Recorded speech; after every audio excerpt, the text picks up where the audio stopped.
बारामतीमध्ये जे निकाल आपल्याला दिसतोय त्याच्यामध्ये सुनेत्रा वहिनीची जीत आपल्याला दिसतोय आणि माझी हार दिसतोय.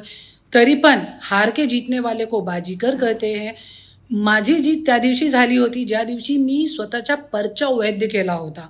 क्योंकि माझा पर्चा पण अवैध करण्याचा प्रयत्न तिथे सुरू होता, पण पर्चा वैध झाला. माझे कार्यकर्ता तिकडचे होते, त्यांचा मी खूप खूप आभार मानते.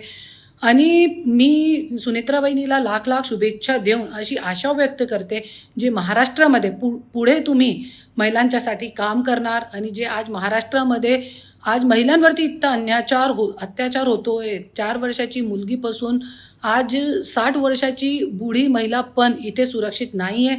त्याच्यासाठी तुम्ही काम करताल अशी अपेक्षा ठेवते आणि सगळ्या अगोदर अजितदादाला तुम्ही न्याय मिळवून देतात अशी अपेक्षा मी व्यक्त करते. आणि आज मी असंच विचार केला होता की जरी मी नाही जिंकली बारामतीमध्ये, तरी कोणी जरी तिकडचे जे लोकल लोक बी उभे होते, जरी ते उभे आहे, ते जरी जिंकले, तो लोकांना काहीतरी परिवर्तन करण्याची एक नवीन संधी मिळू शकते लोकांचे मतातून. तो त्याच्यासाठी आमचा एक प्रयत्न होता, पण सगळ्यांनी माघार घेतली, सगळ्यांनी पाठिंबा दिला. मी पाठिंबा न देता मी निवडणूक लढली. मला 1 मत मिळेल की 1 लाख मत मिळेल, मी लोकांचे मतदानाच्या, लोकांचे जनताचे कौलचा मी आदर करते आणि धन्यवाद मानते. धन्यवाद.